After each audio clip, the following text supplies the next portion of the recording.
and today we have the rest of the family. This is, as you all know, Thor and my husband Justin.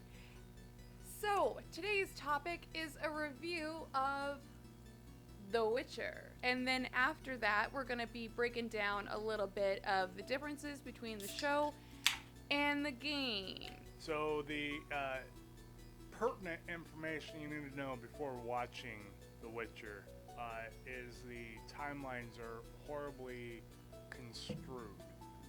So the best thing to keep in mind is if Ciri or Cirilla is not in the shot and being spoken of or spoken to, it's not in the present timeline. Everything with Ciri is in the present timeline.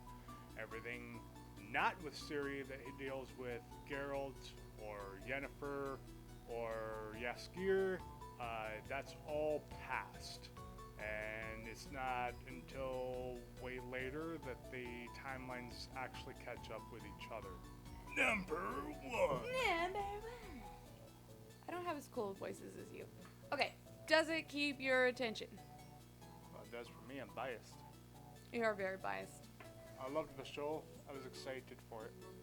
As somebody that didn't play the video game but watched you play the video game, I was super excited for it, and I didn't even know what it was about. And once I got watching it, it was one of those where it didn't have really big cliffhangers at the end of the episodes. Some of them, but not all of them. It was still intriguing to know what was going to happen next to The Witcher and the cast thereof. It definitely keeps you entranced. Oh, goodness. And number two, was it relatable? I think so. I think there was some characters some things that, like the love interests and the lone wolf aspect. I feel like it was rather relatable. What do you think? Well, you had the drama from the kingdoms, the warring aspect. You had the backstabbing that goes on with that. Number three, is it funny? It has its moments. I wouldn't call it funny. I don't think it's I found comedy. it fucking hilarious. I think you found it way more hilarious than I did I on think that. okay, so going into it, if you have any prior game knowledge or game lore going into this, or read the books, you're gonna have a lot more inside jokes than others are going to have going into it fresh. So it's definitely worthwhile having prior knowledge. Number four, well written. I think so. It wasn't obnoxiously badly written, so I can't ding it for that. But yeah, I thought it was well written. What did you think? Yeah, they did a great job. It exceeded my expectation. And number five is character development. That fucking voice. How do I take you seriously with that voice? You want me to be energetic and exciting? This is how I can do so. I mean, what I could do is switch to tone softy. No, don't switch to softy. I mean, this fucking cunt. Don't. No, he uses the F word a lot. Put him away. Alright. Character development. Okay, so for the characters, There's a lot and a little. there's a lot and then a little. Some of the characters developed a lot, while other of the characters developed very little. And I thought it was kind of ironic that the one who didn't develop the most was the main character. Like, The Witcher was really flat for me. Well, The Witcher is flat. So they go through a transformation of sorts, and that's kind of how he becomes. It's still weird to me. Ciri does go through quite a bit of character development, as does Yennefer. I think Yennefer gets the most character development out of all of the characters. I think she has the biggest journey. She has the biggest physical. Well, I think a mental journey too. With going from who she is in the very beginning to who she turns into, this more powerful. I don't want to give any spoilers for this part. I want to save the spoilers for the second part of this. So number 6 is element of surprise. Yeah, I think so. I think that there were several things that I'm coming from a point of not knowing anything that's going on because I haven't played the game. So there's a lot more surprises for me, I think, than there was for you. No, there's a lot of surprise. Even to those that have played the game, however, reading the books, haven't done so. So I can't speak from that vantage point. However, watching the show, there's a lot of lore within the show that isn't in the game, which is rather nice because you still get the feeling that you're seeing something for the first time, which is rather nice. A lot of the times when you take a game into a movie, they just kind of recap on things or change things drastically within the movie from the game to suit their Hollywood mindset. And a lot of the times that's where you lose a lot of the fans because you're changing too much. So this one really stuck on point and had a lot of crossovers that are really nice. Learning experience for number 7.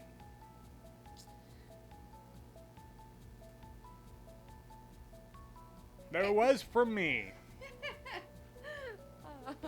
Yep, and what was that? I can't do that. That's spoilers. Oh, look at you. I think it wasn't. Stars, not a place.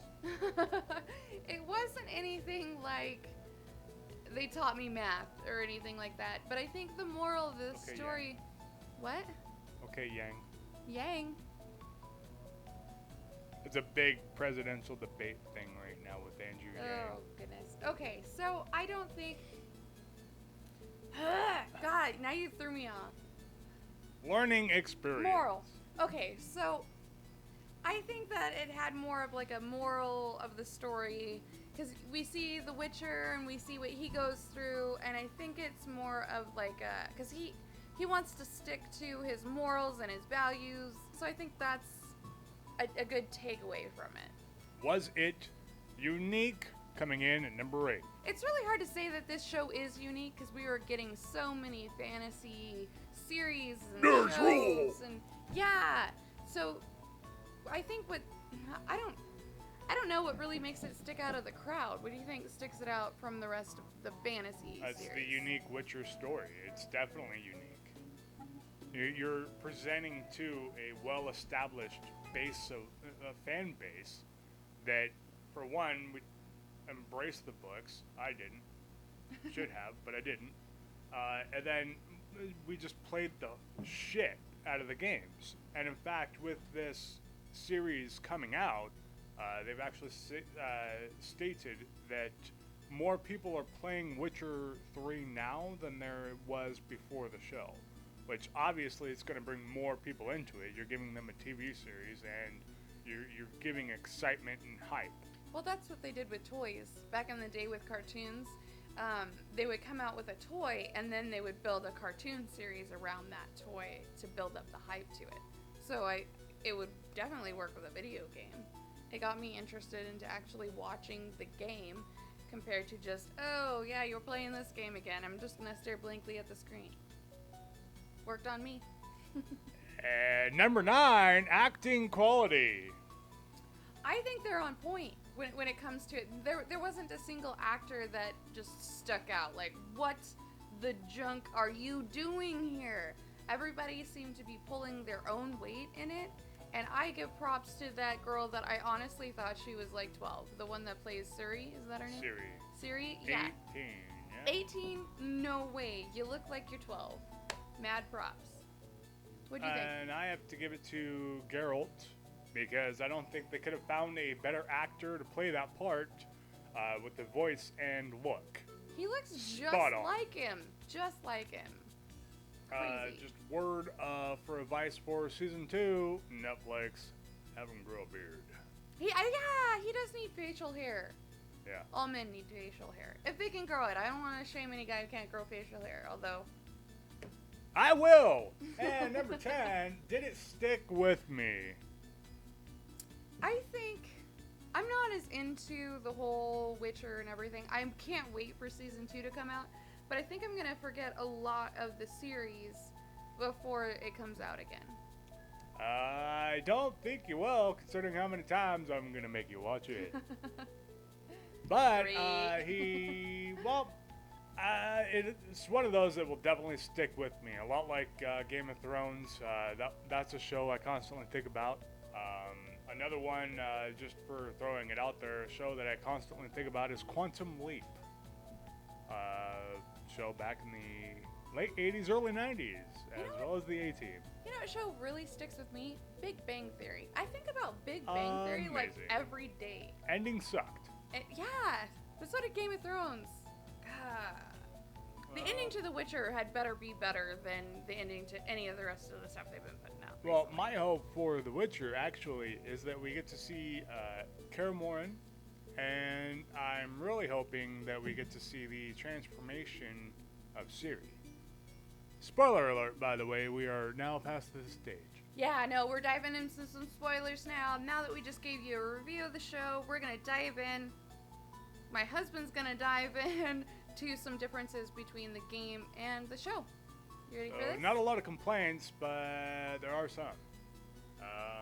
One of the major things that I had a problem with, we're gonna skip down on my list here to this big red badness by Netflix, was Trish Marigold. You fucked her up. So you take a redhead who is very prominent in the game. By all accounts, they did a really good job on her in the game, and you take a character, an actress who looks nothing like the character in the game. You were spot on with just about Yeah. everyone else, and this is who you give us for Trish Marigold. Everybody else looked just like them. Like, I remember you pointing out to me this character because she's beautiful. She's just this stunning redhead that just... I was excited to see her in the show, too. And then you pointed her out to me in the show, and I was... Yeah, fucked it. Not even close. She doesn't look close. Big downfall there. The other point that I had that I was a little disappointed with was the story with Ciri and how she was mainly raised in Sintra. When it comes to the game lore, it speaks a lot, especially when you are in Skellige, that Ciri grew up kind of like almost like a 50-50 in Skellige and in Sintra. And there's no mention of such in the show. However, you, I guess, can make that connection with Calanthe marrying a Jarl or Jarl's brother, whatever, from Skellige, but there's no actual mention in the TV series. The next point, I guess, is the Gold Dragon. So, funny part is, there is mention of dragons in the game, but there's no gold dragon that I am aware of. Cool aspect, cool thought. You were also telling me about how the dragons aren't actually dragons. No, they are actual wyverns. So when you Let's actually get get super into nerdy here.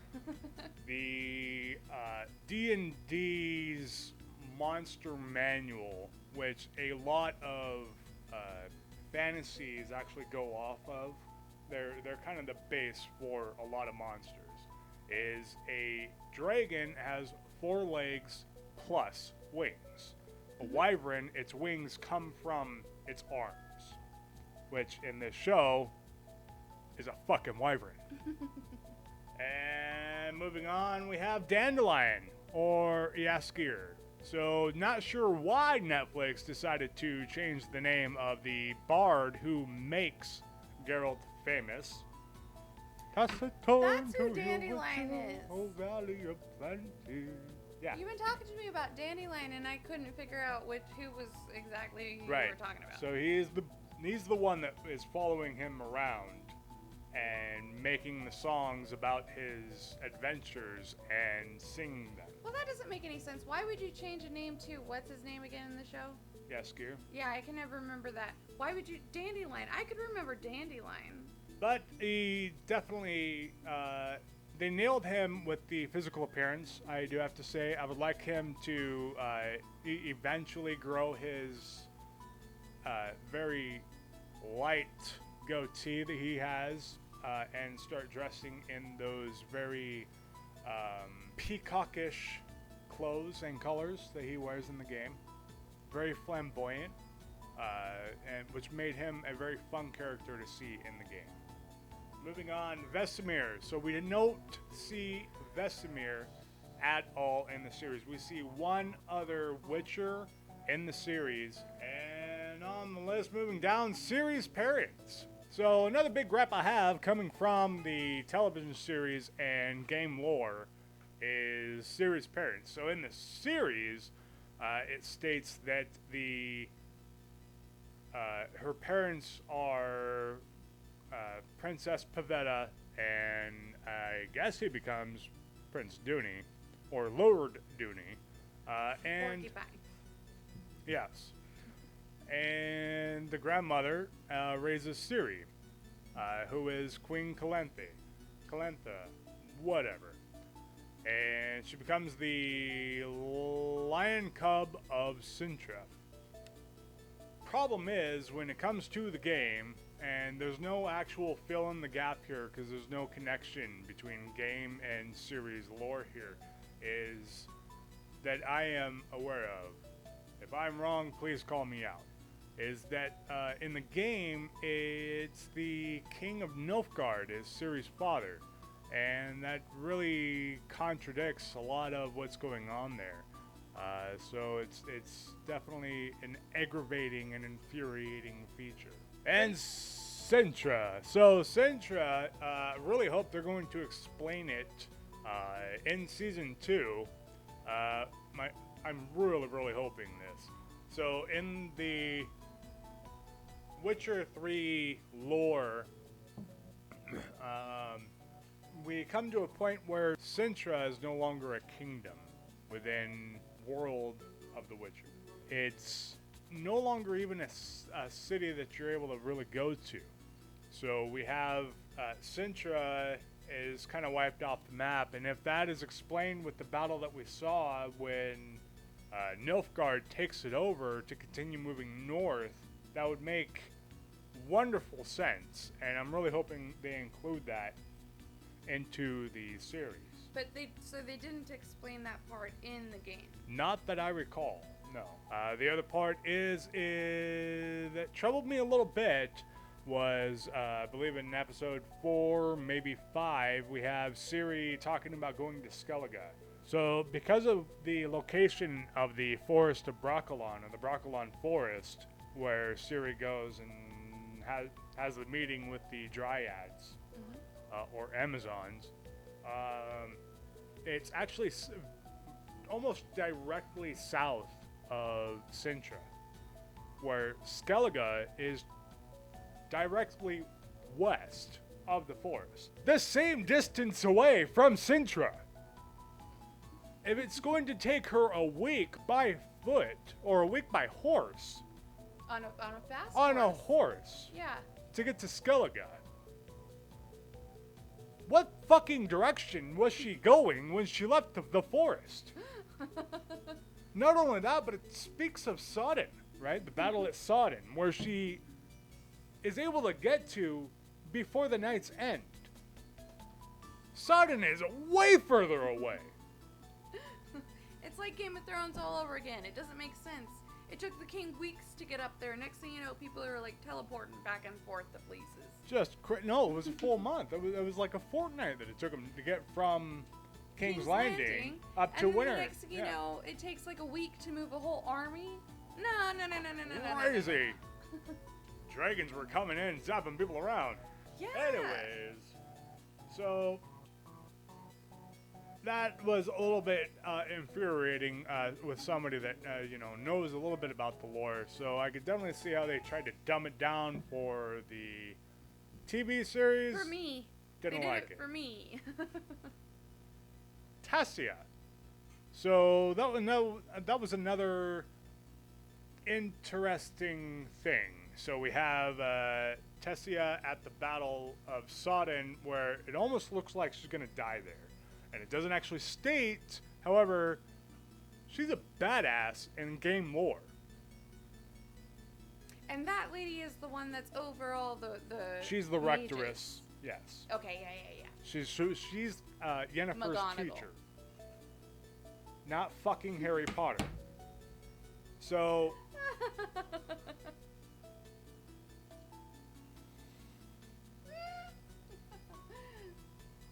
She has the same mannerisms as McGonagall. moving on. So the Tessia really does tie into my last point here with the Battle of Son, where she's a badass in the game lore.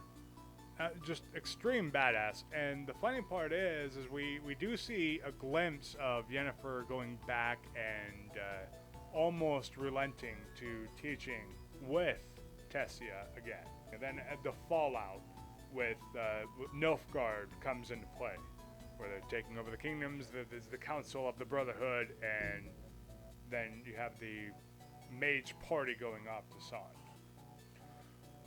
Battle of Sond is unique to the show because, as the legends go with the lore, it was every country in the north united there and made their stand against Nilfgaard, and the mages helped. So game lore was the Brotherhood came to help, and Tessia was the driving force of that. And that's the same battle that we saw in the show where Yennefer takes the lead on it. Yeah, episode 8. Okay. Where we see Tessia like have nothing to do with it. She goes up and faces can't remember her name, the black girl, and she just turns around and poof, chokes her out and knocks her out and takes her out of the fight. Until right to the very end, and then we see Tessia like stumbling back up to try to get back into the fight, and by then the majority of the mages are dead or severely injured. Even Yennefer is injured at this point. Is that a cutscene in the game? There's no cutscenes for the Battle of Sond at all. It is only lore that you find. Okay. So books or rumors, casual mention, that's the only time you hear about it. Okay. I just thought that would be a killer cutscene. It definitely would be for Witcher 4. That's pretty much all I really had. So on that note, if you guys know of any differences between the TV show and the game that we did not mention here, go ahead and put that on down in the comments. And as always, if you guys like this video, hit that thumb. If you like me, subscribe and turn on notifications so you don't miss the next one. If you really just like my dog that wasn't really in this episode, I do apologize. You can find her on Instagram at DizIsHavingABadDay. And we started bird talking, tweeting, Twitter, eating business at Diz_bad. And thanks for being here, babe. Thanks for tuning in. It was a pleasure. We'll see you next time. Stick around for the outtakes. When we do Spy vs. Spy, I need you. It's you and me, Spy vs. Spy, not Conlin. He can stay in there. Go. I'll go when I want to, woman. We're gonna dive right in. No, what did we say? The heads up. The heads up. The timeline. Yeah. Okay. Stop. Hello, I'm Conlin Omorta, and welcome to the Immortal Racing Network. On today's episode, we're covering The Witcher. There's a ball on my butt. She just spit it onto my butt. There's a ball in my butt. Okay, where are we starting? From your main character, Gerald. Geralt. It's like Gary, only with an alt. Geralt. I want to call him Gerald. No. Did you change your intro? Because I could have sworn it was, hello and welcome to the ORN. That's how it used to be. But then I changed it. So you did A change it. long Bless time you. ago. In It the used to beginning, be, you called hello and welcome to the ORN. That's it, yeah. My armpit itches. I'm getting in there. Horn to your Witcher, O Valley of Plenty. I'm back.